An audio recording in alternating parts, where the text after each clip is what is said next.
A internet realmente está fazendo com que as pessoas fiquem mais idiotas? Vamos ver um pouquinho isso mais de perto. Seja bem-vindo ao canal Todavia. Aqui nós falamos geralmente de assuntos contemporâneos ligados à fé cristã. E um dos assuntos que a gente tem abordado em vários vídeos é o impacto da tecnologia, especialmente das mídias digitais, na religião e na vida das pessoas de uma forma geral. Há outros vídeos aqui no canal que falam sobre isso e você pode acompanhá-los. Para falar um pouquinho sobre os impactos da internet, especialmente sobre inteligência, sobre as crianças, sobre o sono, eu vou recorrer ao que um autor recente falou sobre o assunto. Esse livro de Michel Dermouget, A Fábrica dos Cretinos Digitais, foi um livro que eu li agora durante as férias, um livro que me impactou bastante. Esse livro, na verdade, ele surge a partir de várias pesquisas, ele condensa muitos trabalhos acadêmicos sérios que falam dos impactos negativos das tecnologias sobre crianças e adolescentes. Mas essa não é uma abordagem puramente acadêmica, porque o autor mesmo fala no prefácio que o seu objetivo é escrever de uma forma um pouco mais compreensiva, de maneira que mesmo o público geral consiga captar as ideias que ele apresenta. Um segundo motivo porque esse não é um livro acadêmico é porque ele está muito longe de ser neutro. Antes mesmo de ler o conteúdo desse volume, eu já havia assistido a uma entrevista no YouTube que a própria editora fez com o autor para promover o lançamento da Fábrica de Cretinos Digitais. E eu fiquei bem impressionado porque ele é sincero. A mesma coisa que ele disse ali também está no prefácio. Mad. I think madness is a good reason to write. Makes me angry is that there is such a discrepancy between what you read in the common media, between all this what you just say, between all this advertisement that is supposed to be information, and the reality of what we find in the literature.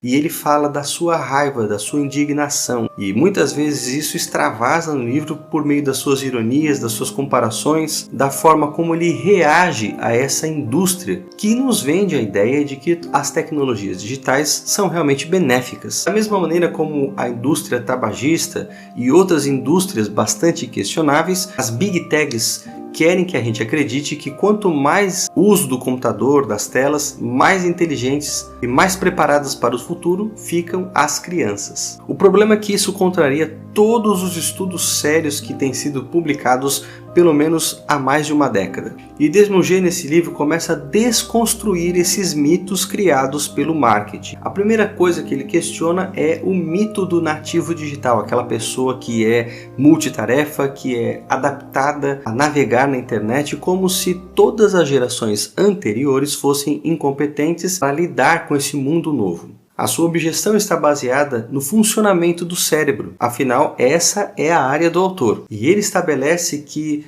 ninguém consegue fazer várias tarefas ao mesmo tempo com excelência. É como se o nosso cérebro saísse da tarefa A para a tarefa B e ele tivesse um lapso nesse tempo. Ele não consegue realizar as duas coisas, as duas tarefas completamente simultâneas. Ele fica alternando entre uma e outra. Ou seja, ele não consegue ter concentração necessária para fazer duas coisas em alta performance simultaneamente. Com isso já cai o mito de que alguém consegue estudar, assistir alguma coisa na Netflix e simultaneamente responder no celular enquanto ouve música. O cérebro humano não dá conta dessas atividades. E os nossos filhos e os membros das gerações mais novas não são mutantes que têm habilidades sobrenaturais. Até estudos indicam que, como a tecnologia é muito intuitiva, qualquer pessoa pode aprender a utilizá-la em qualquer idade. Talvez um exemplo bem claro que eu tenho na família seja meu sogro, que aprendeu a mexer com o WhatsApp e assistir algumas coisas no YouTube depois dos seus 70 anos, principalmente motivado para conversar com as netas. Com isso, não precisa se iniciar cedo o uso de tecnologias, porque você pode aprendê-las em qualquer momento da vida e, ao mesmo tempo, quanto mais tarde se inicia a usar as telas, mais benefícios em muitas áreas são conquistados e a gente vai voltar a isso daqui a pouquinho. O segundo tópico do estudo do livro, então, é mostrar como as tecnologias digitais estão bastante disseminadas e é assustador a gente perceber quantas horas as crianças e adolescentes em níveis globais estão consumindo essa tecnologia. E aqui o uso de tela engloba muita coisa, desde assistir vídeos curtos, a jogar online, a participar de redes sociais, especialmente pensando agora em pré adolescentes e adolescentes. Mas mesmo crianças de 2 a 3 anos, pelas pesquisas, costumam passar 3 horas por dia, em média, expostas a telas, o que é um número absurdo. Como pais de filhas pequenas, a gente tem procurado já há algum tempo controlar o uso da internet para as nossas crianças, mesmo de coisas boas. A gente coloca ali para elas músicas cristãs e filmes da igreja, mas mesmo isso tem que ser muito bem dosado. E bem dosado, como o autor vai deixar claro, é no máximo entre meia hora a 1 hora por dia. O ideal mesmo é que crianças muito pequenas, com idade inferior a 6 anos, nem tenham nenhuma exposição a telas. Parece muito radical, mas ele vai justificar isso depois, a partir da terceira parte do livro, onde ele mostra todos os malefícios que a tecnologia traz para as crianças. Isso afeta o desenvolvimento acadêmico e há muitos alunos com problemas em sala de aula, com problemas de aprendizagem por causa das telas. E alguém pode perguntar assim, mas por que vincular a tecnologia ao mau desempenho escolar? Em primeiro lugar, porque ela afeta o desenvolvimento da linguagem. Há várias pesquisas que mostram que o desenvolvimento da linguagem, um fator que está atrelado ao desenvolvimento da própria inteligência humana, é beneficiado com as interações humanas. Então se aprende muito mais em termos de vocabulário, de conceitos, conversando com o adulto. Até uma coisa me chamou muita atenção aqui. Algumas pesquisas mostram que as crianças aprendem mais palavras, bancos de palavras, propriamente de um adulto do que assistindo uma gravação do mesmo adulto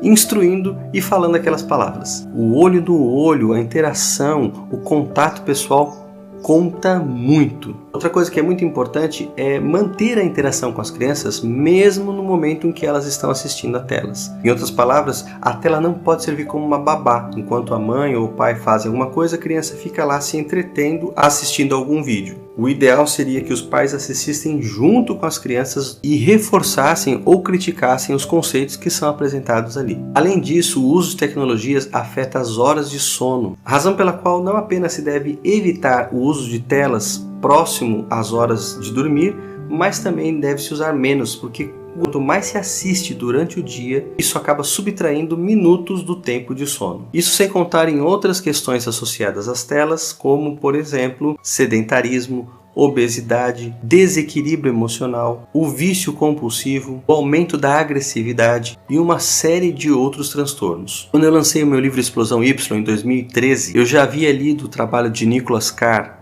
que foi traduzido aqui no Brasil como Geração Superficial, que mostra justamente isso, a dificuldade trazida pelo uso excessivo de telas para se concentrar em textos complexos. O próprio jornalista relata isso na sua experiência, como ele sentia, mesmo sendo alguém formado e que havia trabalhado a vida inteira com textos, dificuldade para se concentrar na leitura de textos mais longos, com ideias mais elaboradas. O efeito Google, que leva uma pessoa a pensar partes do texto, a selecionar, a ler de forma saltada, é uma das marcas da superficialidade da mente influenciada pelas tecnologias digitais. Desmurger questiona até mesmo no seu livro o uso dessas tecnologias para o ensino, seja em qualquer nível, mesmo no universitário, incluindo as pós-graduações. As pesquisas mostram que os cursos oferecidos de forma online, mesmo com os melhores professores, seguindo os programas mais estruturados nas melhores universidades do mundo, produzem níveis insatisfatórios de aprendizado, sem contar o êxodo de parte dos alunos desses programas. Nesse ponto aí, existe uma figura